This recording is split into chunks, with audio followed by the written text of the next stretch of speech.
istri ana terkena luka kutu air yang parah. Sudah lama setiap kali wudhu justru malah menimbulkan sakit yang baru. Apakah tayamum lebih utama dalam kondisi seperti ini? Nah, ini masuk dalam kaidah apa? Al-masyaqqah tajlibut taisir. Kesulitan mendatangkan kemudahan. Ya. Ketika menggunakan air malah tambah parah, berarti mendatangkan kesulitan, enggak, Pak? Maka pada waktu itu tayamum boleh tidak? Boleh. Tapi kan ada air, ya. Walaupun ada air, tapi ia dihukumi orang yang tidak bisa menggunakan air. Ya. Makanya kata para ulama, orang yang tidak mendapatkan air itu ada dua macam. Ada yang tidak mendapatkan air sama sekali, ada yang ada air tapi tidak bisa menggunakannya.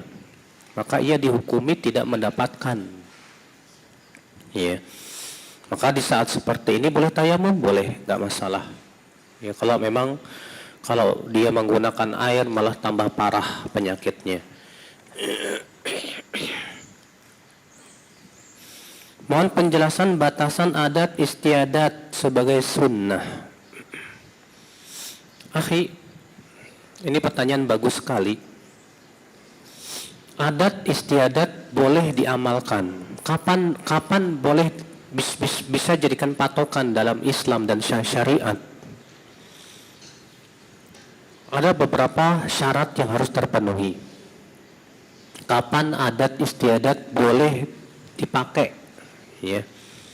Apa itu yang pertama? Ketika tidak ada patokannya dalam syariat. Ketika tidak ada patokan dalam syariat, maka patokannya bisa dikembalikan kepada adat. Ini syarat yang keberapa? Pertama. Misal, Allah berfirman, "Wabil walidaini ihsana." Dan hendaklah berbuat ihsan kepada kedua orang tua. Allah tidak menyebutkan bagaimana perbuatan ihsan patokan-patokannya. Tidak. Maka dikembalikan kepada adat istiadat yang menurut adat itu termasuk berbakti kepada orang tua, maka masuk dalam ayat tersebut. Ya. Ini syarat yang pertama, Pak. Apa syarat yang pertama, Pak? Adat boleh digunakan di saat tidak ada patokannya dalam syariat. Kalau ada patokan dalam syariat, maka adat minggir. Contoh, sholat, tata caranya sudah dijelaskan kan? Patokan-patokannya, batasan-batasannya sudah dijelaskan oleh syariat, jelas. Enggak, pada waktu itu adat enggak boleh berbicara. Iya. Contoh lagi yang tidak ada patokan dalam syariat apa, Pak? Allah menyuruh kita untuk menutup aurat. Ya tidak. Tapi Allah tidak pernah menyebutkan tentang bentuk bajunya kayak gimana, tentang bagaimana. Tidak. Misalnya bajunya harus gamis, ada nggak ayatnya? Nggak ada. Maka karena tidak ada patokannya, dikembalikan kepada adat, nggak apa-apa. Iya. Ini syarat yang pertama. Syarat yang kedua, adat tersebut tidak bertabrakan dengan syariat. Adat tersebut tidak bertabrakan dengan syariat.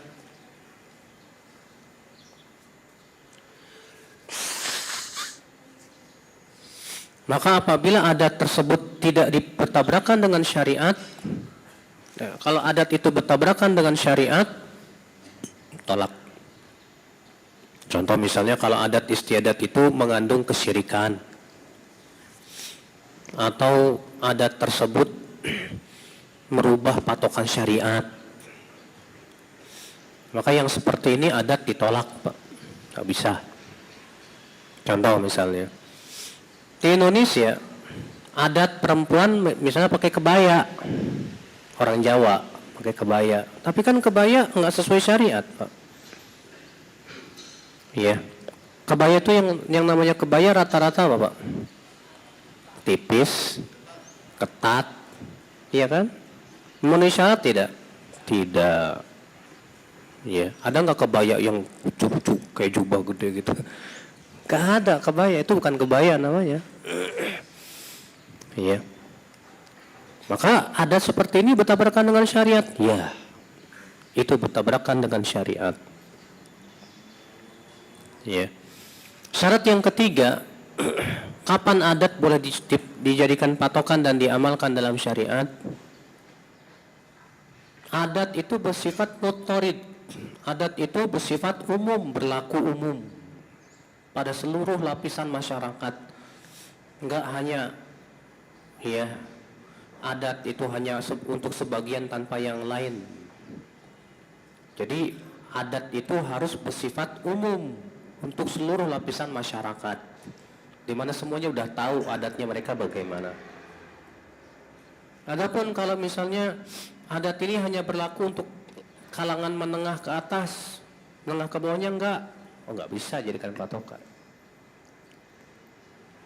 Ya. Jadi yang namanya adat itu harus bersifat apa? Umum.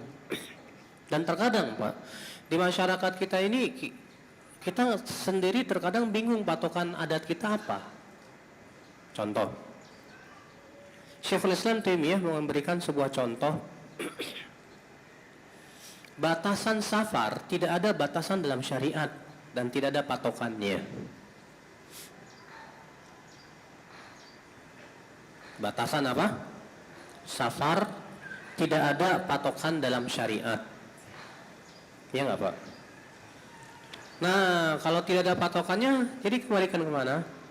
Adat. Sekarang Anda mau tanya, adat di Bekasi berapa kilo? Kau gelap. Berarti nggak pada tahu. Adat kita nggak tahu apa. Berarti adat itu tidak bersifat umum kan, Pak? Tidak diketahui oleh semua orang.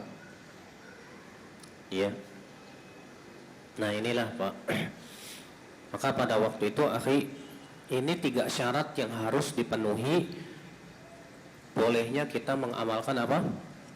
Adat istiadat. Mas, apa syaratnya? Masya Allah. Yang pertama, ketika tidak ada patokannya dalam syariat. Yang kedua, tidak bertabrakan dengan syariat. Yang ketiga,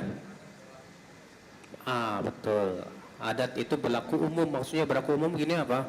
Berlaku untuk seluruh lapisan masyarakat dan mereka mengetahuinya. Kalau terpenuhi 3 syarat ini, boleh diamalkan adat. Kalau tidak terpenuhi, salah satunya tidak terpenuhi, tidak boleh. Pada waktu itu adat harus minggir. Iya. Makanya Pak, masalah-masalah yang sifatnya ibadah, adat tidak bisa masuk. Kenapa? Karena ibadah rata-rata telah diberikan oleh Allah patokannya dalam syariat kita ini. Iya. Walaupun ada ibadah yang disebut dengan ibadah ghairu mahdhah, yang tidak murni, yaitu ibadah-ibadah yang bercampur dengan adat kebiasaan, seperti misalnya masalah zakat. Zakat fitr, ilatnya apa? Karena itu muqtad. Muqtad itu apa? Makanan pokok. Sedangkan makanan pokok kan berbeda-beda. Di Indonesia kebanyakan nasi, tapi sebagian tempatnya bukan nasi, sagu misalnya. Sementara di negara lain makanan pokoknya kurma misalnya. Yang satu lagi makanan pokoknya roti misalnya. Maka pada waktu itu dikembalikan kepada adat istiadat, nggak masalah. Iya, paham nggak, Pak? Paham insyaallah? Saya bekerja di bank konvensional, Masya Allah, dengan jabatan yang strategis. Saya ingin tinggalkan pekerjaan ini, Ustadz. Bagus, Pak, tinggalkan segera, Pak. Tapi ada pertanyaan dulu. Apakah yang terbaik saya tinggalkan ini langsung, sedangkan mengikat jabatan yang membutuhkan waktu untuk keluar?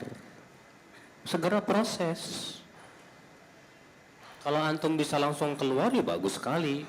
Tapi kalau misalnya antum langsung keluar malah menimbulkan mudarat besar, proses, yang penting proses terus.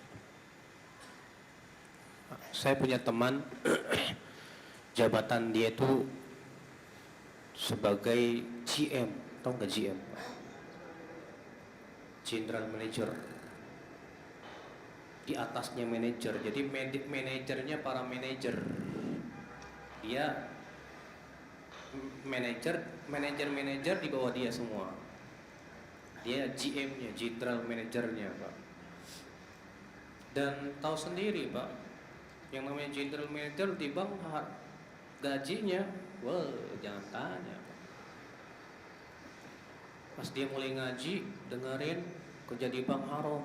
Waduh, gimana ini? Makanya dia ngomong sama istrinya, mah, gimana nih mah, ternyata kerjaan kita haram. Udahlah Pak, keluar aja Pak. Ya, nggak masalah kita dapat gaji dikit, yang penting halal. Subhanallah Pak, dia langsung keluar tanpa pesangon, langsung tanpa basa-basi dulu keluar, tanpa pesangon. Ya, akhirnya apa yang terjadi? Dia coba cari kerjaan. Kebetulan dulu sebelum kerja di bank dia pernah jadi kontraktor. Balik lagi jadi kontraktor. Dia cerita, aduh berat di awal-awal. Dulu itu saya fasilitas serba ada, gaji besar, semuanya enak. Sekarang penghasilan sebulan cuma 2 juta. Pusing saya benar. Saya bilang sabar Pak. Insya Allah Allah gantikan dengan yang lebih baik kok. Insya Allah. Iya, asal tujuan kita akhirat dan mengharapkan di sisi apa yang Allah yang halal dan ridho Allah, mudah insya Allah. Alhamdulillah Allah berikan kemudahan demi kemudahan dalam usahanya. Ini dari itulah ya akhi, ya.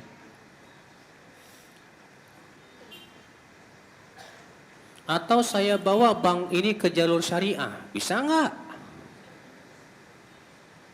Hah? Supaya bisa menyelamatkan 450 karyawan ke jalan yang benar. Kalau memang antum bisa, silakan. Coba antum setting gimana supaya dibawa ke jalur syariah. Dan itu sangat, hampir saya katakan susah banget, bahkan mustahil. Karena semuanya harus mengikuti peraturan dari atasnya, Pak. Pokoknya harus begini. Tidak boleh begini. Tapi kalau antum bisa, ya alhamdulillah. Ya, bagus banget kalau seperti itu. Bagaimana hukumnya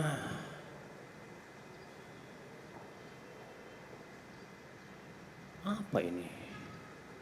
Usaha paper set, nggak ngerti apa sih paper set? Hah? Atau sebangsa saham, halal atau haram? Saham boleh, tapi dengan syarat. Ya, kita memberikan saham itu di perusahaan yang jelas-jelas bergerak dalam perkara yang halal. Ini kasih sahamnya di perusahaan rokok, ya jangan, nggak boleh, haram. Ya, antum saham di sebuah perusahaan yang memang halal, misalnya. Ya, tentunya dengan batasan-batasan dalam syariat halal. Saham itu bagaimana pembagian keuntungannya jelas, sampai untuk berapa tahunnya jelas, ya.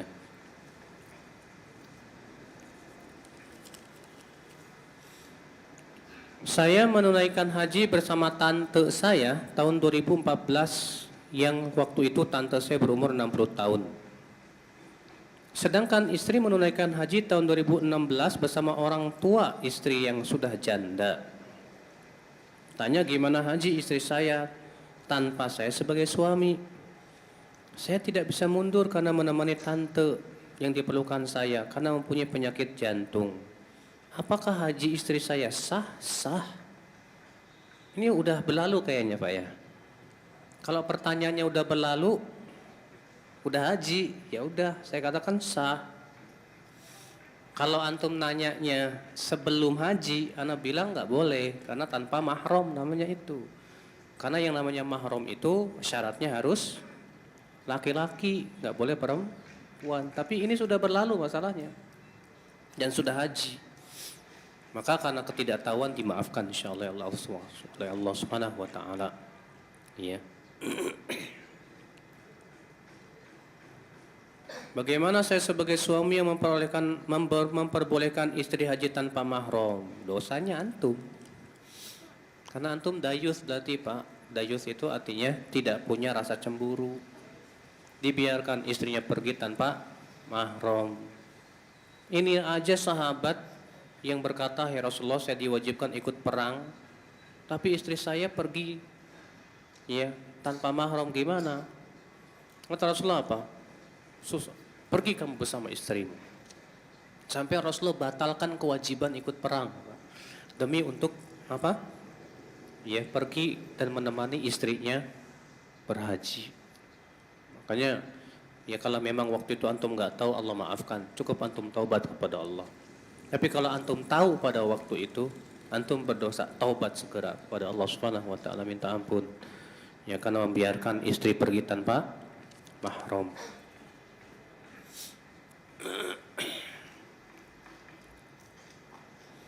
Bagaimana jika tetap kajian kita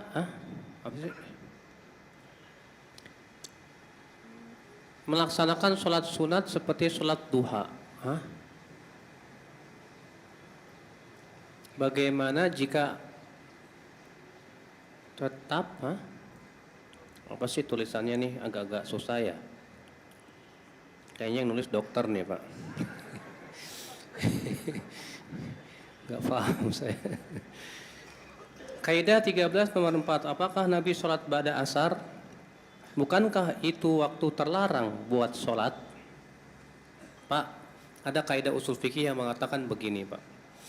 Apabila ada larangan umum, lalu ada pengkhususan dalam hadis yang lain, maka keumuman itu dikhususkan. Nabi dalam satu hadis melarang sholat setelah asar. Tapi dalam riwayat yang lain Nabi mengatakan apa? Jangan sholat setelah asar kecuali apabila matahari masih tinggi. Maka pengecualian ini dalam kaidah usul fikih berlaku. Berarti larangan sholat setelah asar itu dikecualikan kalau matahari masih tinggi. Selama matahari masih tinggi masih boleh. Jadi larangan itu kapan? Ketika matahari sudah menguning. Ya, maka pada waktu itu yang tidak boleh. Nah itu Pak, ya. Makanya kan Aisyah mengatakan, aku tidak pernah melihat Nabi meninggalkan sholat 2 rakaat setelah asar, kata Aisyah. Di rumahnya. Itu dalam Sahih Bukhari loh Pak. Yang ngomong Aisyah lagi. Aisyah ini istri Nabi yang paling tahu tentang ya sholat sunnahnya Nabi Shallallahu Alaihi Wasallam. Aisyah mengatakan, aku tidak pernah melihat Rasulullah meninggalkan 2 rakaat setelah asar di rumahnya. Nah, gimana dong? Kita katakan atas dasar tadi kita sudah sebutkan tidak bertabrakan. Karena larangan sholat setelah asar itu apabila matahari sudah menguning. Adapun kalau matahari masih tinggi, boleh, silahkan. Tidak apa-apa.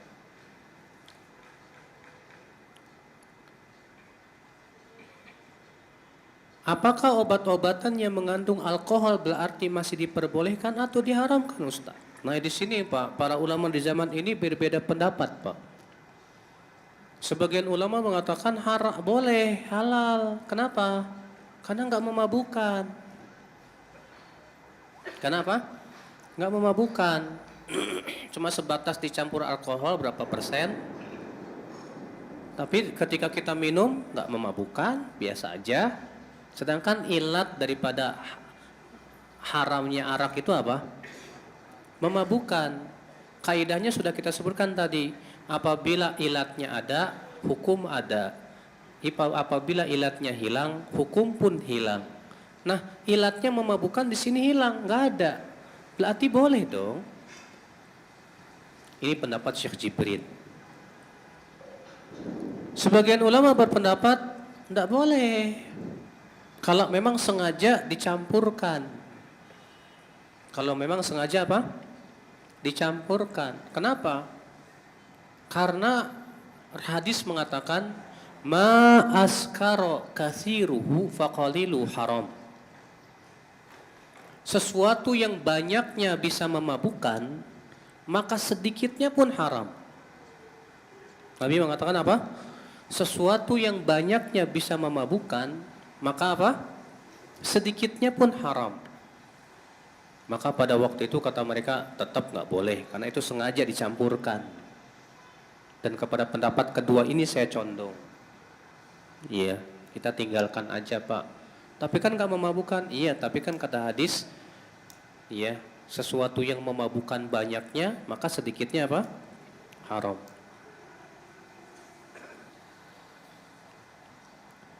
Ustadz, jika saya memiliki cukup tabungan uang untuk menyetor haji, tetapi karena antrian haji sekarang sangat lama, maka rencana saya memakainya untuk umrah dulu. Apakah saya sudah tidak sesuai dengan kaidah fikih mendahulukan yang wajib? Ya gimana lagi? Masalahnya kan untuk melaksanakan haji secepatnya nggak bisa. Kenapa? Karena pemerintah kita sudah memberikan aturan daftar tahun segini, hajinya tahun sekian gitu kan. Nggak bisa langsung cepatnya gitu kan. Kecuali ada travel ONH Plus biasanya boleh Pak. Kalau travel ONH Plus biasanya bisa cepat gitu. Nah, kalau memang antum sudah cukup dengan ONH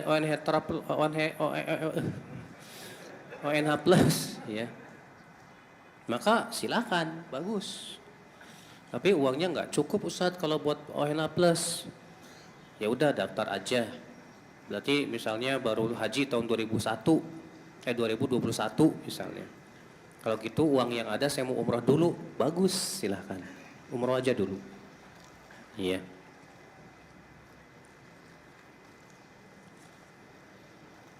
Mohon nasihat tentang perkara mubazir. Terutama tentang penggunaan air ketika wudhu, di mana masih banyak saudara-saudara kita yang membuka keran air secara berlebihan. Nah nih Pak, ini nggak benar loh Pak, dosa itu Pak. Karena Allah mengatakan innal mubadzirina kanu ikhwana syayatin. Sesungguhnya mubadzir itu teman-temannya setan. Rasulullah SAW Pak, kalau wudhu itu cuman satu mud. Nabi kalau wudhu satu mud itu segini Pak. Segini, satu mud. Antum pernah nggak wudhu segini? Hah? Harus bisa. Rasul aja bisa, masa kita nggak bisa? Ya. Jangan ketika kita wudhu dibuka keran keras-keras, gitu. Haram ini hukumnya Pak. Ya, ini sudah melampaui batas ini. Ya, wajib, tidak boleh berlebihan, tidak boleh mubadzir. Nabi mengatakan iyyak wal israf fit tuhur wa in kunta ala nahrin jarin. Jauhi berlebihan memakai air ketika bersuci walaupun kamu berada di sungai yang mengalir. Walaupun di sungai kata Rasulullah enggak boleh. Iya. Ustadz, apa hukum makanan yang tidak ada sertifikat halal MUI? Apakah status makanan tersebut syubhat? Tergantung Pak. Kalau perusahaan itu besar, terkenal, paham nggak Pak? Perusahaan itu besar, terkenal, ya. Tapi kok dia nggak mau mengurus apa? Status kehalalan MUI. Padahal itu sangat berpengaruh kepada penjualan dan yang lainnya. Tapi tetap aja nggak mau. Ini ada korinah yang menunjukkan ada sesuatu itu. Kok nggak mau ngurus gitu loh kan? Dia kan perusahaannya besar, terkenal lagi. Kenapa nggak mau ngurus? Itu biasanya ada sesuatunya Pak. Tapi kalau cuma warteg di pinggir jalan, Nggak mungkin lah datang ke MUI, Pak. Ya, susah. Maka pada waktu itu ya kalau di warteg kita lihat dia muslim pakai peci atau dia muslim, ya udah kita hukumnya seorang muslim. Ada Rasulullah dikirimi hadiah dari orang-orang yang baru masuk Islam. Ya, hadiah itu berupa daging. Kata Aisyah, ya Rasulullah, telah datang kepada kita daging dari suatu kaum yang mereka itu baru masuk Islam. Dan kita tidak tahu apakah mereka membaca bismillah atau tidak. Apa kata Rasulullah? Makan saja dan baca bismillah. Kenapa? Karena ini statusnya untuk muslim. Masih diragukan apakah mereka baca bismillah atau tidak. Sedangkan muslim itu pada asalnya sembelihannya halal. Ya enggak? Maka kita kembalikan kepada hukum asal. Hukum asalnya halal. Dah, makan aja bismillah. Iya enggak, Pak? Tapi kalau ada qarinah yang kuat yang membuat kita syubhat, ada indikator yang membuat kita ragu, tinggalkan. Iya.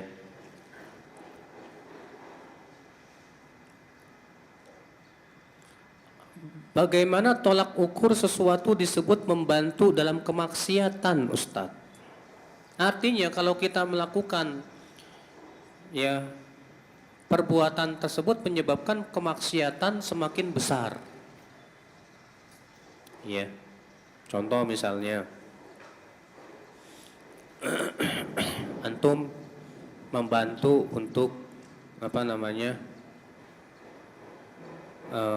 mengucapkan selamat hari besar orang non muslim.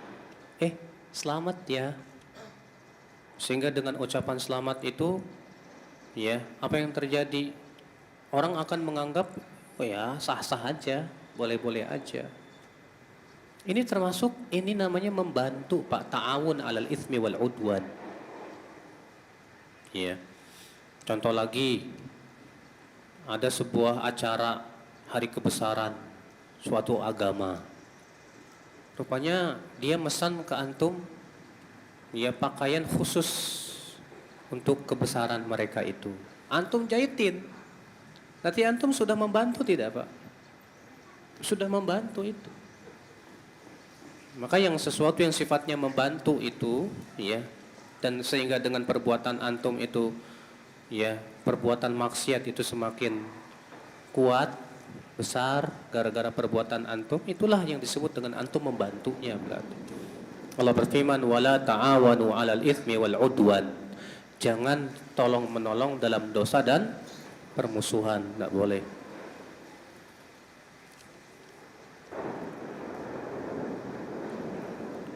Kalau orang tua menyuruh merapikan jenggot,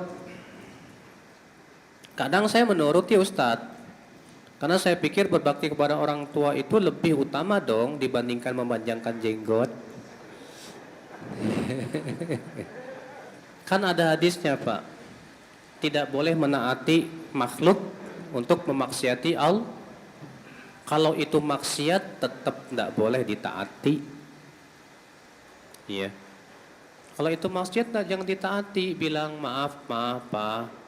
Saya selama ini selalu bakti kok sama mama papa. Tapi kalau mama papa mau menyuruh saya untuk memaksiati Allah dan Rasulnya, saya nggak berani. Tetaplah istiqomah, sabar. Iya. Pekerjaan saya wartawan, Ustadz tuh hati-hati wartawan tuh ya. Jangan sampai bikin isu-isu berita-berita bohong loh. Iya. Karena disebutkan dalam hadis Rasulullah SAW melihat ada orang yang mulutnya disobek sampai ke tengkuknya itu. Sobek.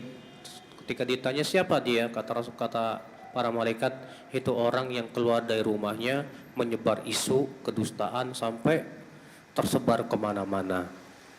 Nah ini biasanya kerjaan wartawan kayak gitu, Pak. Iya. Maka kalau antum wartawan hati-hati, jangan sampai menebar kedustaan. Jangan sampai menebar isu. Ya. Pertanyaannya, di Jakarta saya sering keluar kota. Pertanyaan saya, apakah uang yang saya dikasih sama instansi atau kantor tersebut halal saya terima? Padahal saya tidak meminta, tapi dikasih.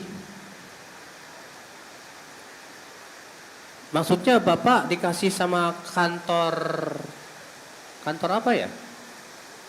Hah?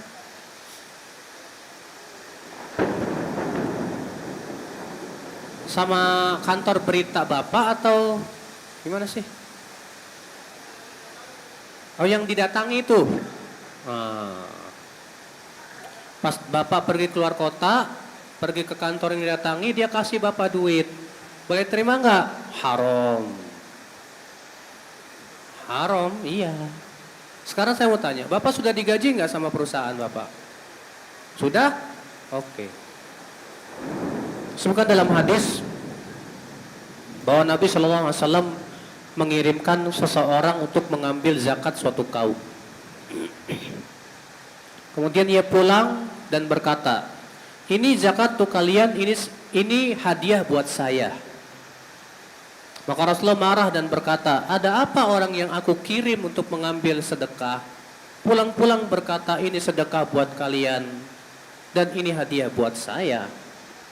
Kenapa dia tidak duduk saja di rumahnya untuk menunggu apakah ada orang yang ngasih hadiah apa enggak? Ini disebut oleh para ulama Pak dengan istilah hadayal ummal. Hadiah dari partner. Maka kalau Bapak ya sebagai wartawan mendatangi suatu tempat, kemudian tempat itu ngasih duit ke Bapak, maka haram Bapak untuk menerima. Nggak boleh. Kecuali kalau dari perusahaan Bapak mengizinkan. Pemilik perusahaan Bapak yang Bapak kerja di situ bilang, ya kalau kamu dikasih ambil aja, nggak apa-apa buat kamu. Maka kalau seperti itu silahkan.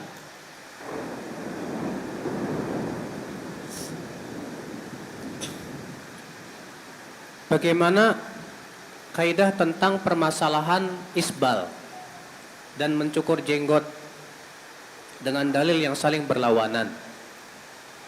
Sebetulnya Pak, dalil itu tidak berlawanan sih Pak.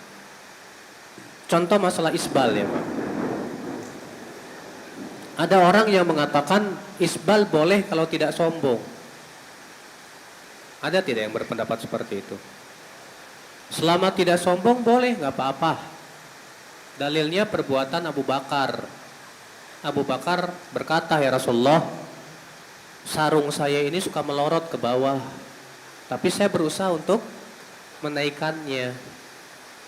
Kata Rasulullah, hai Abu Bakar, kamu tidak melakukan itu karena sombong. Sehingga kata mereka itu menunjukkan kalau nggak sombong boleh. Tapi Pak, kita penting untuk memahami dulu makna tidak sombong dalam hadis itu. Pertama, dalam riwayat Abu Daud disebutkan Nabi mengatakan, iyyak wal isbal fa innal isbal minal makhilah. Jauhi oleh kamu isbal, karena isbal itu sendiri sudah termasuk sombongan. Kedua, Nabi mengingkari sebagian sahabat yang isbal padahal tidak sombong.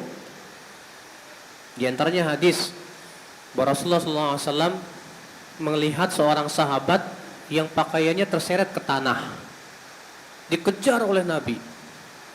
Lalu Nabi bersabda, irfa saubak wattaqillah. Angkat baju kainmu, bertakwa kamu kepada Allah. Apa kata orang ini? Hai Rasulullah, sesungguhnya betisku ini kurus banget dan dengkul saya ini beradu kalau jalan. Saya malu kelihatan. Apa kata Rasulullah? Angkat kainmu, karena sesungguhnya ciptaan Allah itu semuanya bagus. Ternyata orang ini ketika isbal bukan karena sombong, tapi karena malu. Aibnya terlihat, cacatnya terlihat. Tapi Nabi tetap menyuruh dia untuk mengangkat. Maka dari itu Pak, sebagian ulama seperti Abu Bakar Ibn Arabi dan yang lainnya yang mengatakan, makna sombong dalam hadis Abu Bakar itu artinya sengaja dilorotin. Kenapa? Karena Abu Bakar itu tidak sengaja melorotkan. Abu Bakar berkata, hai Rasulullah, kain saya ini melorot. tapi saya berusaha untuk. Sekarang beda nggak Pak dengan orang yang sengaja dilorotin? Beda dong. Nah sebetulnya Pak, kalau kita perhatikan dalil itu tidak bertabrakan, justru saling memberikan penjelasan satu sama lainnya. Iya. Mencukur jenggot banyak larangannya, tapi ada dalil yang mengisyaratkan untuk merapikannya. Pak, kaidah usul mengatakan dalil yang mengkhususkan kalau dhaif tidak bisa mengkhususkan. Jadi syarat dalil itu mengkhususkan kalau hadisnya sahih. Tapi kalau hadis yang mengkhususkannya lemah, tidak bisa mengkhususkan. Dan ternyata hadis yang menyebutkan tentang merapikan jenggot dhaif jiddan. Lemah banget, Pak. Hadisnya sangat lemah. Maka pada waktu itu bagaimana akan bisa mengkhususkan? Tidak bisa. Kami berniat untuk umroh di tahun ini di saat kebersamaan anak kami membutuhkan biaya sekolah. Mana yang didahulukan nih Ustadz? Umroh dulu atau biaya sekolah ya buat anak?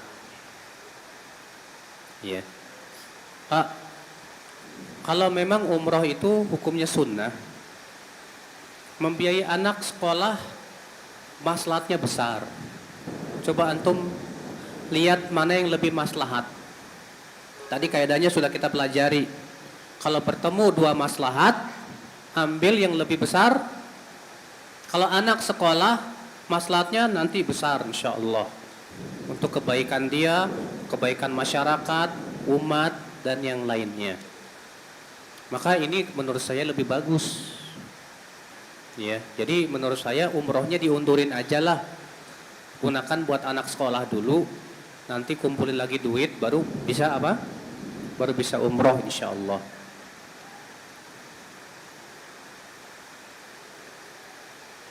Saya seorang perawat dan saya terkadang merawat pasien wanita juga. Hukumnya apa Ustadz?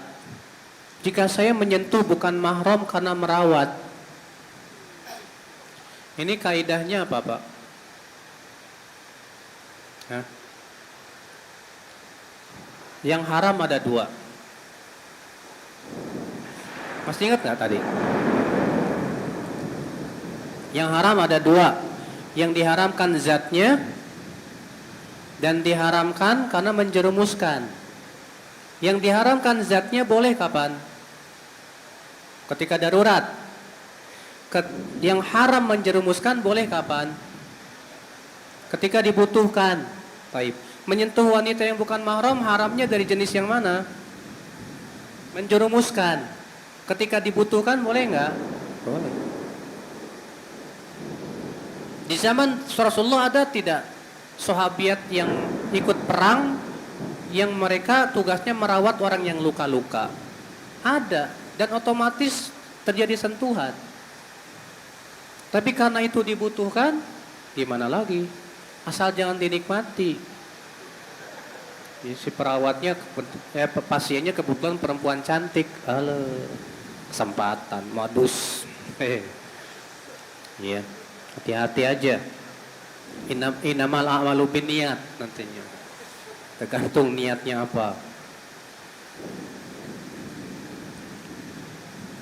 Ada orang ngaku Islam.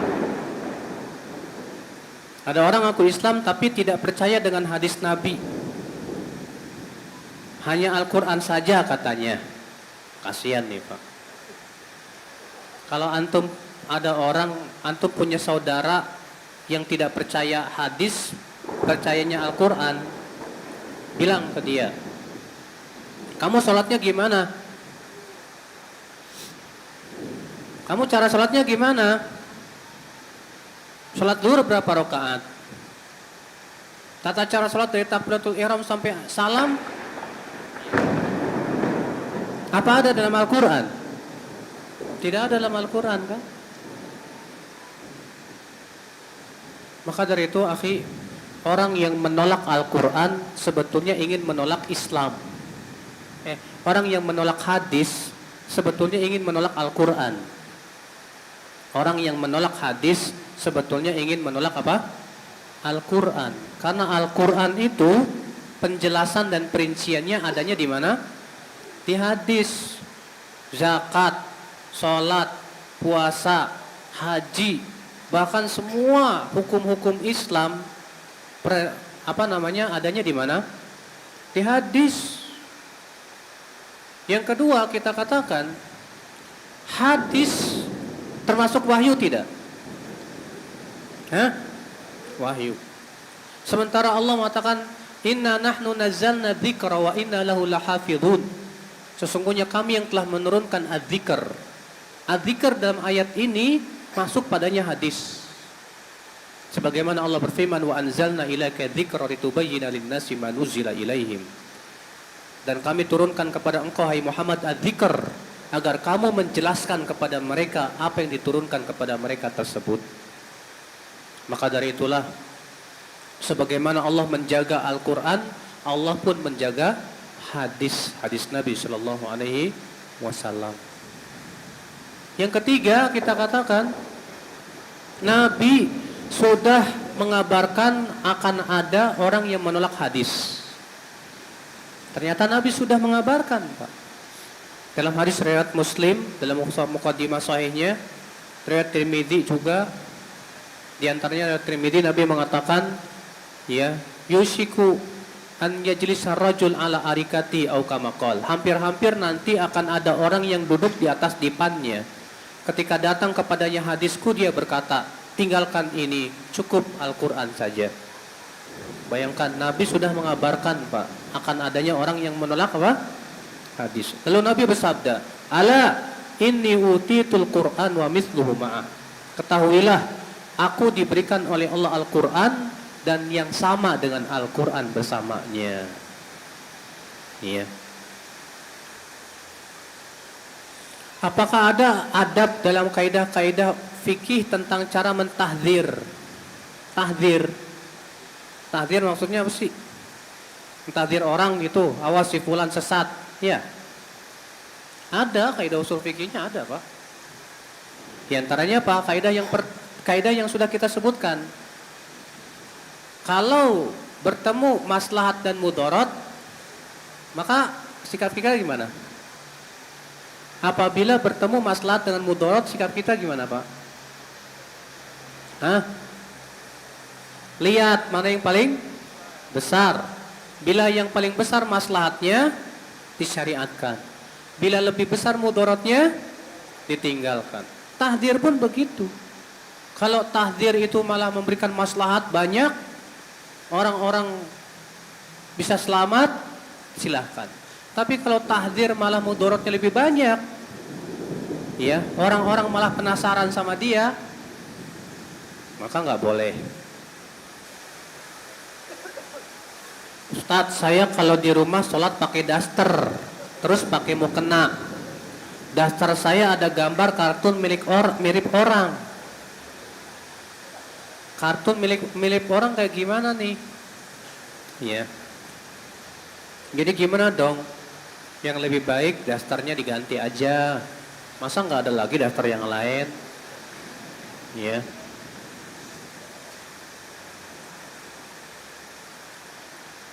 Ada saran ukti ingin menikah dengan seorang akhi. Ukti itu artinya saudariku, akhi itu saudaraku. Jadi kalau secara bahasa Arab, perempuan itu apa? Akhwat juga saudara-saudara, gitu. Saudara-saudari, saudari-saudari. Ya. Akhwat itu jamak. Ada akhwat mau menikah sama ikhwan, berarti kan perempuan banyak sama laki-laki banyak. Memang terkadang kita penggunaannya masih banyak ini rancu, Pak. Kadang kita manggil satu orang antum, padahal yang benar anta. Ya. Buktinya para sahabat aja kepada Rasulullah apa? Wala anta ya Rasulullah. dan tidak juga anta ya Rasulullah. Tetap kepada Rasulullah anta. Makanya bagusnya sih ya anta aja, nggak usah antum. Kalau antum tuh buat orang banyak, Pak. Jama. Kalau buat satu orang apa? Anta. Iya.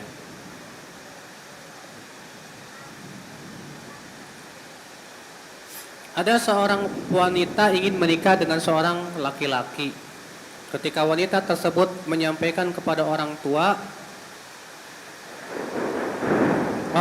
menolak dengan alasan laki-laki tersebut seorang mu'alaf. Bagaimana pendapat tersebut Ustadz? Ini sebuah alasan yang sangat tidak syar'i. Iya. Mungkin orang tuanya khawatir, Pak. Ini orang pura-pura masuk Islam hanya sebatas ingin menikahi perempuan. Maka si orang tua melihat orang tersebut, kalau memang dia masuk Islamnya betul-betul, bagus Islamnya, setelah masuk Islam dia belajar, dia mengkaji, dia mengamalkan, terima aja, soleh. Tapi setelah masuk Islam dia cuek-cuek aja sama Islam, gak mau peduli dan yang lainnya. Maka kalau memang ada indikator yang menunjukkan dia masuk Islam tuh hanya ingin menikahi perempuan saja, karena banyak soalnya di Indonesia ini, Pak, yaitu syar'i banget, bagus, dia ingin menyelamatkan anaknya nanti gimana. Iya. Maka dari itu kewajiban wanita kalau keadaannya seperti itu, ya si ayahnya tadi berusaha menjelaskan kepada anaknya, kenapa saya menolak nak? Karena di zaman sekarang ini banyak laki-laki yang pura-pura masuk Islam hanya karena ingin menikahi wanita muslimah. Nanti kalau udah punya anak baik lagi dia, ya dibawa ke agamanya. Saya tidak mau kamu seperti itu. Maka pada waktu itu si anak wanita tersebut harus taat sama orang tuanya. Harus. Karena terkadang orang tua itu firasatnya lebih kuat, Mas. Iya. Apa bedanya kaidah dan dobit? Kaidah itu lebih umum dibandingkan dobit. Dobit itu lebih terbatas pada permasalahan tertentu saja. Sedangkan kaidah itu masuk padanya masalah-masalah, ya, yang lumayan banyak.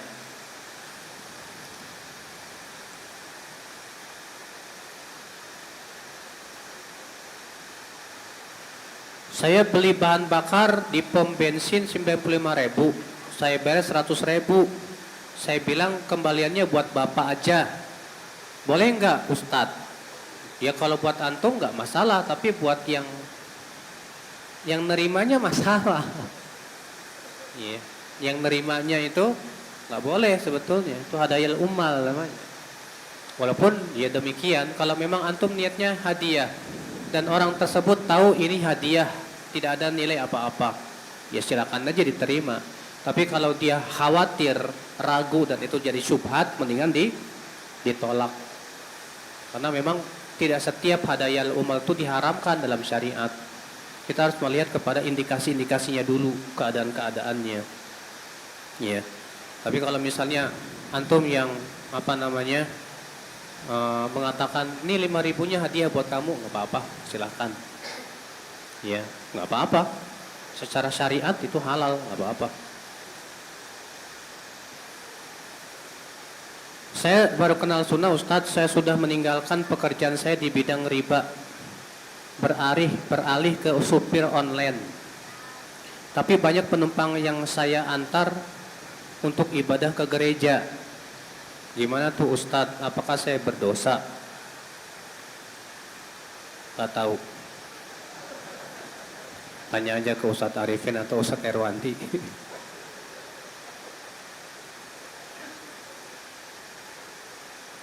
Jika saya sedang sholat wajib atau sunnah dan ada yang mengucapkan salam, bagaimana saya bersikap? Menjawabnya, karena yang saya tahu menjawab salam itu wajib. Ya, jawab. Tapi menjawabnya jangan pakai ucapan. Sebab kalau antum assalamualaikum, antum lagi sholat, waalaikumsalam, batal. Cara jawabnya begini, hadis riwayat Muslim. Bahwa Rasulullah sedang sholat di Masjid Kuba. Tiba-tiba para sahabat datang masuk dan mengucapkan salam, Assalamualaikum. Maka Rasulullah jawab begini. Ya. Rasulullah menjawabnya begini, Pak. Nih lihat, nih, cara menjawabnya begini nih. Lihat nggak? Ya. Jadi telapak tangannya itu telapak tangannya ke bawah, punggungnya ke atas begini. Jadi kita menjawab salam dalam sholat itu caranya begini. Assalamualaikum. Datang lagi, Assalamualaikum. Ya. Orang yang nggak ngerti, Assalamualaikum. Ente ngapain sih gini-gini?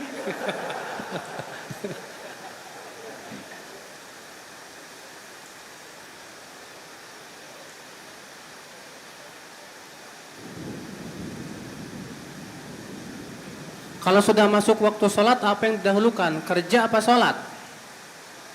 Kalau memang perusahaan sudah menentukan waktu sholat jam sekian, maka ikuti aja, Pak. Misalnya waktu sholat jam 1, sebelum jam 1 nggak boleh keluar, nggak apa-apa. Nanti jam 1 sholat berjamaah. Kan yang terpenting sholat berjamaahnya, ya tidak? Dan sholat berjamaah kan nggak disyaratkan harus di masjid, Pak. Makanya kami dahulu waktu kuliah di masjid di kota Madinah, pas jam 12 di masjid kampus yang besar, masjid besarnya itu adzan, kami tetap belajar. Jam 1 keluar, kami pun kemudian di masing-masing kampus berjamaah. Nggak masalah. Maka dari itu, ya, dahulukan dulu kerja, kemudian sesuai dengan peraturan perusahaan, misalnya sholatnya jam sekian, ya udah ikuti jam sekian. Kemudian sholat berjamaah dengan teman-teman. Nggak apa-apa. Kecuali kalau ngasihnya sudah keluar waktu. Misalnya kamu sholat asar boleh jam 5:30 tapi, jangan. Nggak boleh taati. Ya. Anda pengen diruqyah tapi pengen masuk surga tanpa hisab. Gimana tuh ya Ustaz? Pengen diruqyah tapi pengen masuk surga tanpa hisab. Susah, Pak. Kalau antum minta diruqyah, kan syaratnya masuk surga tanpa hisab itu mereka yang tidak minta diruqyah. Maka kalau antum minta ngeruqyah berarti syaratnya hilang. Enggak masuk surga tuh dengan tanpa hisab itu. Ya. Jadi gimana dong? Ruqyah diri sendiri. Ruqyah diri sendiri aja bisa kok insyaallah. Ya dengan ruqyah-ruqyah dari Al-Quran dan hadis Nabi Shallallahu Alaihi Wasallam. Bagaimana hukumnya berdakwah mensyiarkan agama ke Islam ke non-Muslim? Sangat dianjurkan. Apakah kita akan dikenakan pertanggungjawaban karena membiarkan tetangga atau kawan kerja belum Islam? Pak, yang namanya dakwah itu sesuai dengan kemampuan. Kan kaidah tadi mengatakan apa? Perintah itu disesuaikan dengan kemampuan, beda dengan larangan. Sedangkan dakwah itu kan termasuk perintah. Dan dakwah itu butuh ilmu. Sekarang kalau antum gak punya ilmunya, mau apa yang dakwahkan? Makanya yang namanya dakwah itu soal kemampuan. Kalau memang antum bisa mampu mendakwahi dia, alhamdulillah. Tapi kalau antum belum mampu karena kurang keilmuan, ya Allah maafkan insyaallah. Ya. Baiklah Bapak dan Ibu sekalian, saya kira cukup sampai di sini. Semoga yang saya sampaikan bermanfaat.